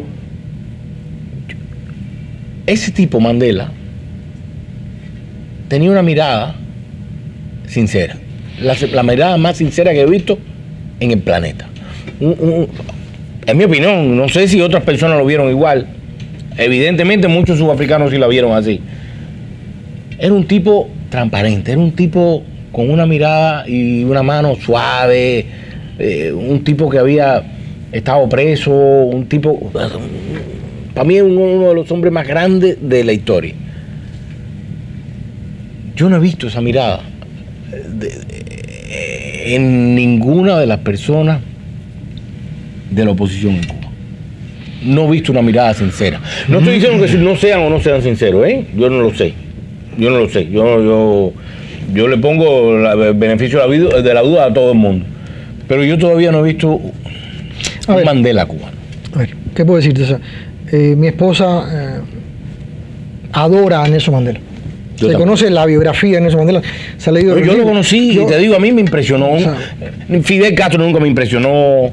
Brezhnev nunca me impresionó y lo conocí, me regaló una bicicleta de niño. Velasco Alvarado nunca me impresionó. Mandela sí. Lo que quiero, a lo mejor si hubieses conocido a Gandhi, por decirte algo, ¿no? Por decirte algo, o sea, que son personas que son irrepetibles, que son personas que tienen mucho valor, tienen mucha humanidad. La palabra tiene mucha humanidad, llevan en sí mucha humanidad, y eventualmente puede ser que no encuentres en los próximos 50 años en la oposición, en la disidencia cubana, una mirada transparente, clara, amable, tierna, como la de Nelson Mandela. Es posible que no, pero esa mirada que tuviste en Nelson Mandela fue resultado de toda una historia, de toda una biografía personal, de todo un esfuerzo de crecimiento personal. Entonces, no podemos aspirar que vamos a encontrar un Nelson Mandela para construir la transición y la democracia en Cuba. Pero sí tenemos que aspirar a que podemos hacerlo mucho mejor de lo que se ha hecho hasta ahora, y que el pueblo cubano sepa que hay muchos cubanos líderes o no líderes, hay muchos cubanos, muchos activistas, mucha gente de pueblo, imperfectas, que cometen errores, pero que seguramente pueden ejercer un gobierno y un ejercicio de poder con transparencia, con responsabilidad, mucho mejor que lo que se ha hecho hasta ahora. Hay muchos cubanos buenos, hay muchos cubanos inteligentes, hay muchos cubanos competentes que no ha podido, ni antes, ni ahora, ni salir adelante y hacerlo bien por las estructuras de poder del propio régimen socialista. Claro, déjame contestar una pregunta. Kenia Vasallo pregunta en qué calidad fue invitado JJ a la toma de posesión de Sano Uyoma. Te comento, yo casi soy un personaje de telenovela. Yo tengo una enfermedad que se llama espondilitis anquilosante y recidivante. Cuando Sano Uyoma estaba en los movimientos de liberación nacional y todas esas cosas allá todavía no existía Namibia como país, pues se trataba en Cuba, en el mismo hospital que me trataba yo. Yo a quien conocí fue a un tipo que tenía la misma enfermedad que yo, nada más. ¿Con quién? Compartíamos hidromasaje, compartíamos tratamientos médicos, masaje, hidromasaje, todo ese tipo de cosas. Y bueno, un tipo raro, guabú, que hablaba inglés, que era africano, que estaba en Cuba, claro que hablo con él. Y entonces ahí entablamos una amistad. Y empezamos a conversar y conversar y conversar. Y cuando toma posición, mi padre va como jefe de la delegación de la toma de posesión de Sano Uyoma, al CIDE, que ahora, que por mucho tiempo fue jefe de despacho de general Raúl Castro, y ahora vive en el exilio, pues era embajador o primer embajador o una cosa así allá en Sudáfrica. Y Sano Uyoma me invitó. Pero no me invitó porque yo era parte del gobierno ni cosas por el estilo. Yo era un enfermo más que estaba allí en el CIME y bueno, me invitó. Y así llegué allí. Y como él era el nuevo presidente, por allí en esa toma de posición pasó lo que valía y brillaba de la política en aquel entonces. Allí conocí a Gaddafi, que llegó con una escolta de mujeres impresionante, buenérrimas. Allí conocí a muchísima gente que tenía que ver con la política internacional en ese entonces, muchos hoy fallecidos, otros no. Y así fue como llegué ahí, así fue como conocí como te estoy contando, como conocí a Sano Uyoma, como llegué ahí a Namibia, a la toma de posesión, y ahí conocí a Mandela. Así, en esas condiciones, fue como conocí a Mandela. Pura casualidad prácticamente. Muy bien, una telenovela. Ay, sí, okay. Sí. Oye, mira, yo quiero comentarte un par de cuestiones. Sí. Y creo que voy a bajar la voz porque creo que estás hablando muy alto. No te preocupes. Lo siento, ¿eh? Somos cubanos. No, lo siento. Pido disculpas. Mira, sobre Rosa María Payá y Eliezer Ávila. O sea, aquí lo más importante, más que hablar de nombres, es hablar de... No, estoy hablando de proyectos. No, me parece bien, ok. Consulta Popular Cubana tiene un responsable político, se llama Pastor Herrera Macurán, que reside en Washington. Nosotros nos hemos puesto en contacto, o sea, yo soy un trabajador de 8 horas o de 10 horas, o sea, yo hago esto por activismo, no soy un cuadro profesional de la oposición. O sea, no tengo mi trabajo y tengo que buscarme las habichuelas, ¿no? Pero el año pasado nos pusimos en contacto personalmente, fui a ver, a conocer a Eliezer Ávila, que no lo conocía, conversé con él y con el círculo de Somos Más aquí en Miami. Ok. Eso fue en octubre, noviembre del año pasado, septiembre, octubre del año pasado. Luego se produjo... Todo lo que vino después. Puedo utilizar la palabra cisma, pero no utilizar la palabra cisma. Luego se dio un proceso... un proceso electoral interno dentro de Somos Más, o sea, y fue una de las organizaciones que desarrolló, vamos a decir así, unas primarias, por utilizar el término de los partidos políticos, y entonces conocí a Eliezer Ávila y le puse en conocimiento del proyecto Consulta Popular Cubana, cómo buscaba el voto de los ciudadanos cubanos, tanto dentro como fuera de Cuba, para que se pronunciaran sobre 3 cuestiones concretas. Las 3 cuestiones concretas eran si estaba el pueblo cubano, si el ciudadano cubano quería un proceso constituyente, si quería el reconocimiento de la propiedad privada como parte de la libertad individual, y ayúdame, Gilberto Conil. Y el voto del reconocimiento del voto. El reconocimiento del voto de los ciudadanos cubanos, de los ciudadanos cubanos en el exterior. Ok, perfecto. Hicimos 3 preguntas y se lo pusimos en conocimiento de Eliezer Ávila. ¿Y qué estamos pidiéndole al movimiento Somos Más? Una plataforma tecnológica, Bueno, Eliezer Ávila tuvo conocimiento de eso, pero evidentemente nunca recibimos el apoyo de Somos Más de manera institucional. Muchos colaboradores de Somos Más en el ciclo aquí en Miami, tenemos excelentes relaciones, los respeto muchísimo, algunos ya no están en Somos Más, pero sí, le tocamos la puerta a Eliezer Ávila personalmente, a Somos Más, porque nosotros necesitamos diálogo y cooperación entre todos. Perfecto. Pasamos entonces a Rosa María Payá y Cuba Decide. A Rosa María Payá no la conozco personalmente, pero el agente legal, que en su momento fue el agente legal de Cuba Decide o de Rosa María Payá, también ha sido el agente legal de Consulta Popular Cubano. Un abogado de prestigio, reconocimiento, excelente persona, excelente profesional, graduado en Cuba, balsero, revalidó su título aquí en los Estados Unidos, excelente abogado de inmigración. En casa, balsero. Balsero porque Sí. tú puedes ser abogado y es muy buen abogado en Cuba. Muy buen abogado aquí en los Estados Unidos. Ser muy buen intelectual, pero además tener valor. Y tirarse una balsa hay que tener valor. Eso lo hizo el abogado, no voy a decir nombre, pero porque solamente... Sí. Es o ha sido el agente de Rosa María Payá, el agente legal, y el agente de Consulta Popular Cubana. Hemos establecido algunos vínculos a través de él, algunos nexos de comunicación. Hemos hecho incluso un programa de radio con una estación de Puerto Rico que estaba moderada por Faisel Iglesias, y tuvimos un programa de radio donde no confrontamos, que es una palabra que quiero evitar y que voy a evitar, pero sí comparamos el proyecto de Cuba Decide con el proyecto de Consulta Popular Cubana. Perfecto. Yo creo que el proyecto Cuba Decide busca un resultado en un plebiscito vinculante. Entonces, es un resultado final. Nosotros consideramos que el proyecto de Consulta Popular Cubana, que prevé realizar ejercicios de votación ejercicios de votación periódicas, hay que entrenar al pueblo cubano para que aprenda a votar, para que conozca cuáles son las alternativas, para que conozca cuáles son las oportunidades, para que conozca cuáles son la diversidad de criterios, la diversidad de cosas que se le puede presentar en términos de complejidad en un mundo democrático, en una sociedad democrática. Entonces, como se lo dije a Rosa María Payá, nosotros consideramos que Consulta Popular Cubana... Se lo dijiste, pero no la conoce. Se lo dije en el programa. Se pone en el camino, en el tracto, en el tránsito de Cuba Decide. Sin lugar a duda que en un momento determinado el pueblo cubano va a votar en un ejercicio vinculante de votación. Llámese plebiscito, llámese referéndum, llámese elecciones. Sin lugar a duda que en un momento determinado el pueblo cubano, Dios quiera que sí, va a votar en un ejercicio vinculante. Pero para eso, Consulta Popular Cubana va a ejercer ese derecho al voto tanto dentro como fuera de Cuba, de manera periódica, de manera sistemática. Hicieron un ejercicio hace poco. Ya hicimos un ejercicio hace poco. ¿Cómo le fue? ¿Cómo no fue? Con toda humildad. Y con toda sinceridad. Con toda sinceridad. Aquí está Gilberto Conil. Dime, Gilberto, ¿cuántas boletas recibimos? Coge el micrófono, porfa. Coge, no, que hay un pueblo mexicano. Bueno, agarra el micrófono. Bueno, Consulta Popular Cubana, actualmente, este proceso que hubo, que terminó justamente en mes de mayo, pudimos tener la votación de alrededor de 300 boletas. Ahora no le puedo dar los datos desagregados, porque eso está todavía en el proceso, que vamos a hacer un informe, que lo vamos a hacer público.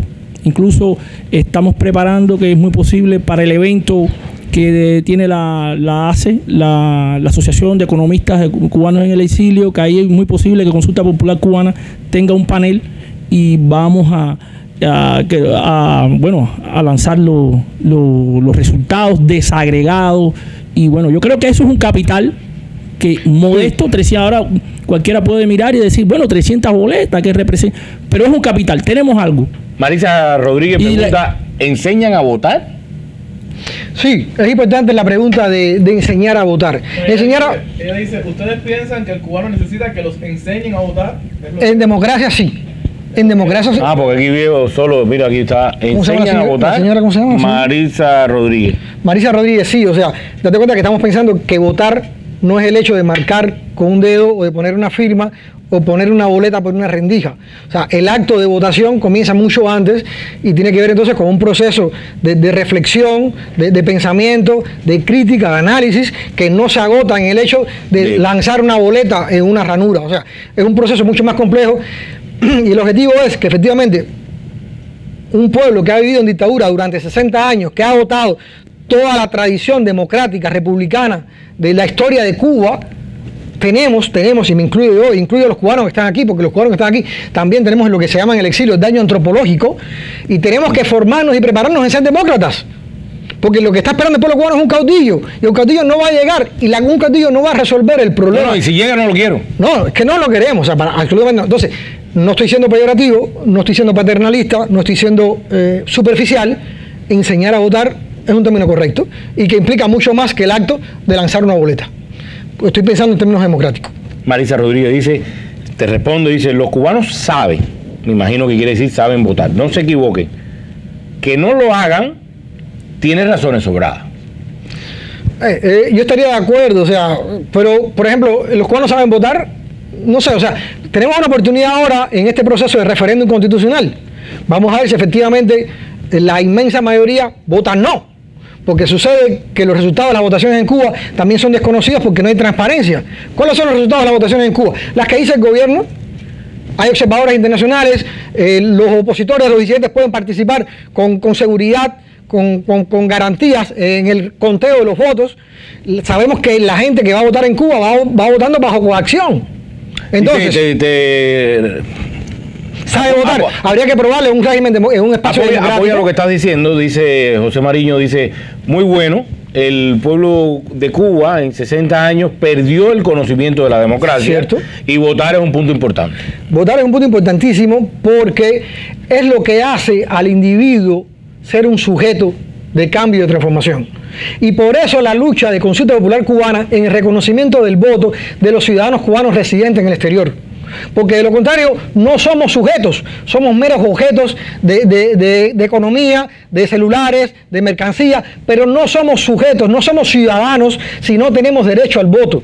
Y la necesidad del reconocimiento al voto de los ciudadanos cubanos residentes en el exterior es importantísimo para la reunificación y la reconciliación de la nación cubana, y para que nosotros que estamos aquí y que nacimos ahí en el territorio nacional seamos personas, porque de lo contrario no somos personas, porque el gobierno cubano es especialista en deformar las instituciones democráticas, en deformar los conceptos jurídicos. Para ser persona y para ser ciudadano hay que tener derechos políticos y derechos al voto. Si no, no eres ni persona ni eres ciudadano. Dice Raúl Rodríguez, se ríe, jajajaja, dice, estos opositores hablan igual que los comunistas, jajajaja, parece, se me fue, parece una charla de comité.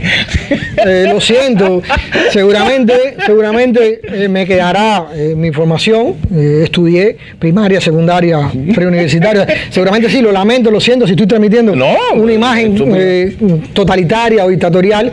Repito, soy activista, no cobro por esto, no soy un cuadro profesional de la oposición, como, o sea, en definitiva estoy tratando de transmitir mi experiencia, mis conocimientos, mi formación jurídica. Giovanni Sáez, disculpa que te interrumpa, Giovanni Sáez dice, sean realistas, señores, el pueblo de Cuba tiene miedo y nunca va a sobreponerse a eso. ¿Nunca? Eso es lo importante. ¿Cómo se llama la niña? En Venezuela no salen de un voto para entrar en otro, y sin embargo la dictadura de Maduro hace lo que le da la gana.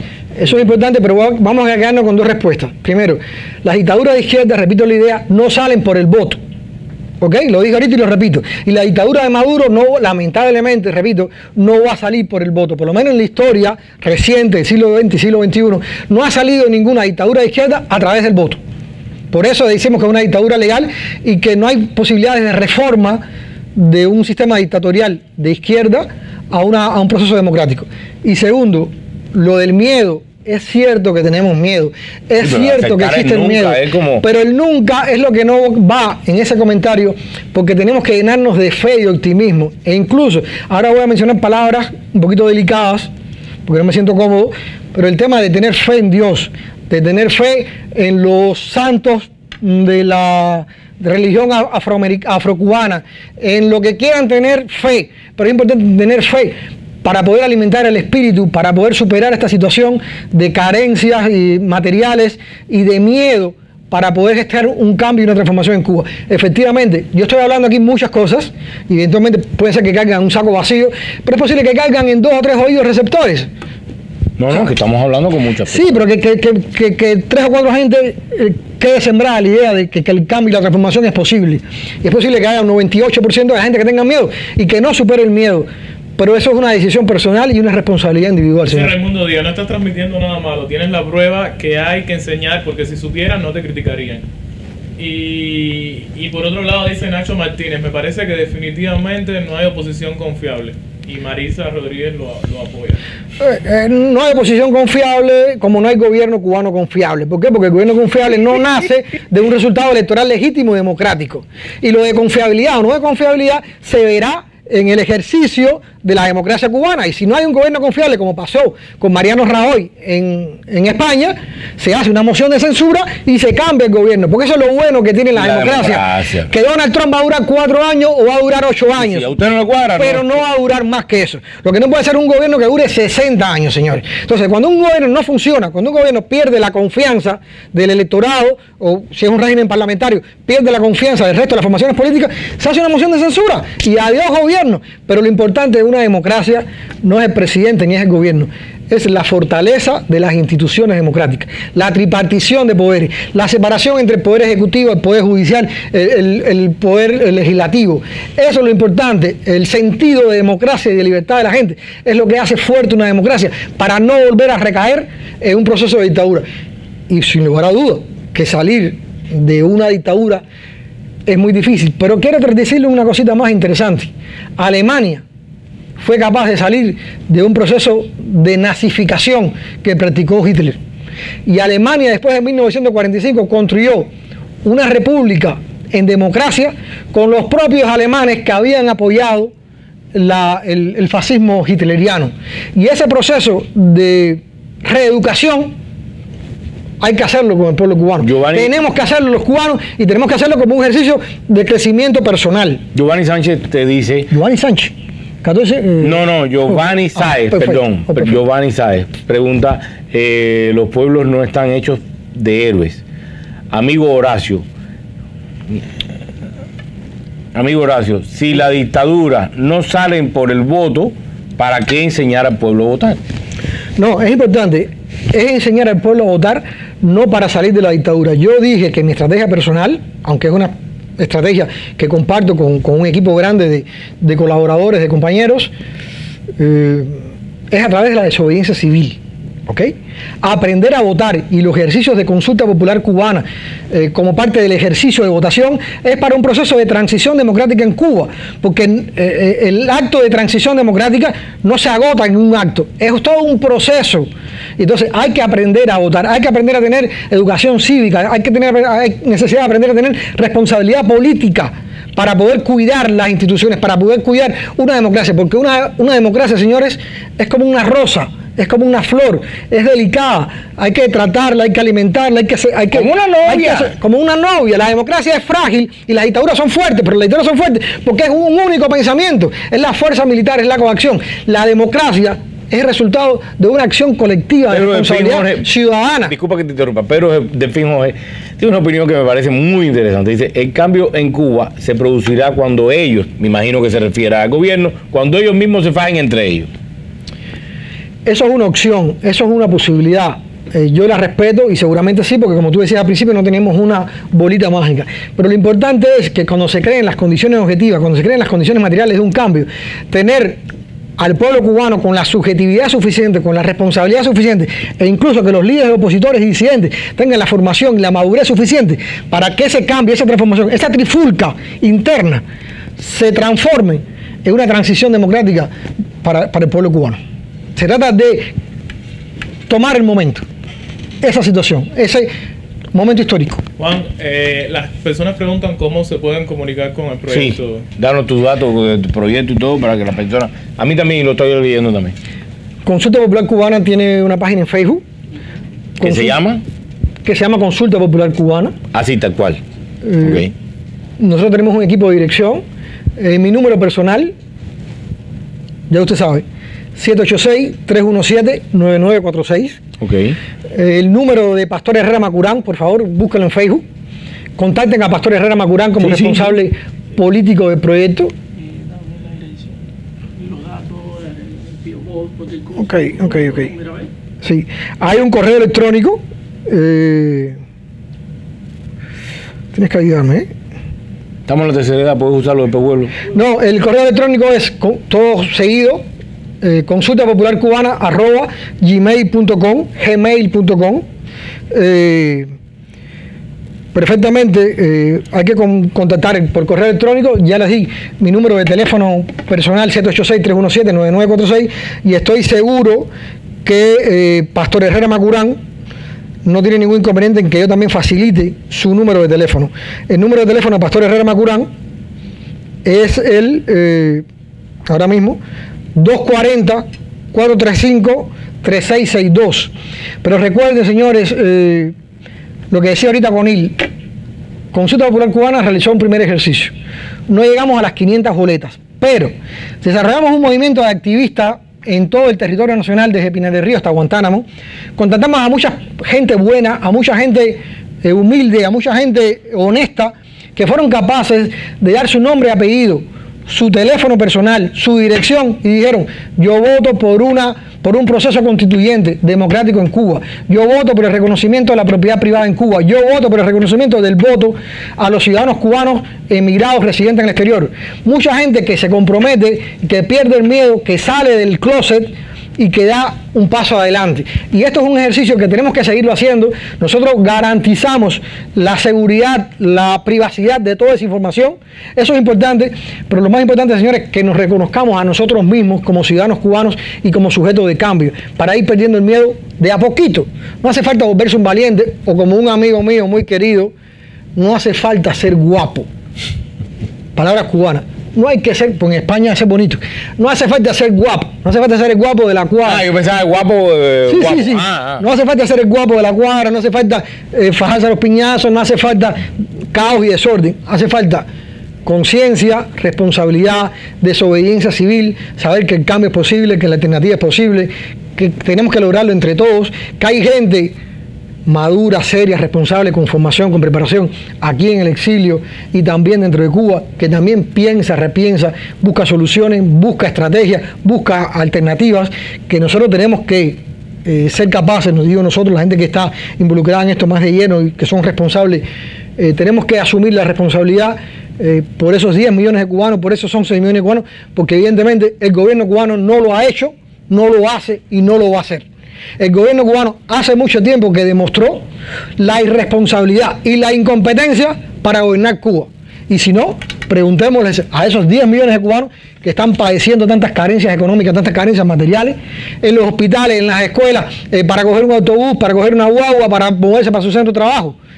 El modelo socialista, lamentablemente, digo lamentablemente porque es una utopía, pero el que es buen comunista, el que es buen socialista, sabe que es una utopía, que no es construible, que es un sueño.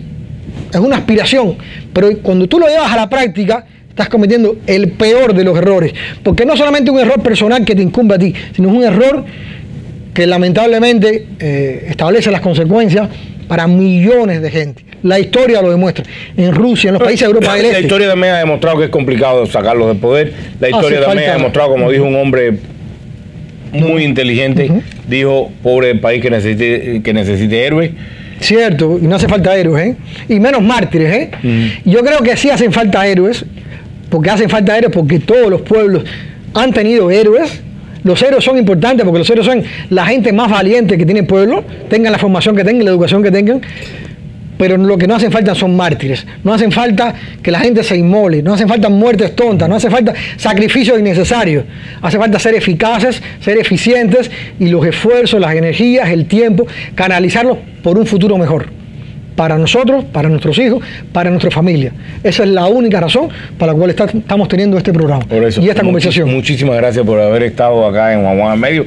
Gracias, Conil, aunque haya estado por allá donde cover. Muchísimas gracias. Gracias a ustedes por estar conectados. El lunes nos vemos acá, si Dios quiere y el diablo lo permite. Pero antes los dejamos con unos consejos comerciales de My Cosmetic Surgery. Ahí le va. La otoplastia es un procedimiento estético para mejorar la apariencia de las orejas, atendiendo a su forma y tamaño, con el fin de lograr la simetría entre los rasgos faciales. Mediante esta intervención quirúrgica se pueden corregir las orejas prominentes y modificar el tamaño. Esta cirugía es poco complicada y puede realizarse con anestesia local. Una alternativa de este procedimiento es la lobuloplastia o reconstrucción del lóbulo de la oreja, que se realiza cuando éste se ha rasgado o sufre daños debido al envejecimiento. Atendiendo a la modificación del tamaño o forma de las orejas, el cirujano realizará incisiones en la parte posterior de la misma, por lo que la cicatriz será apenas visible. Después de la intervención, el cirujano dejará puesto un vendaje para que los tejidos cicatricen en la forma deseada. La inflamación y las molestias irán disminuyendo gradualmente durante los primeros días. Una semana después, el paciente podrá volver a sus actividades cotidianas. En el caso de la reconstrucción del lóbulo de la oreja, la recuperación es rápida e indolora, pero el paciente no debe mojar las orejas en un par de días ni ponerse pendientes.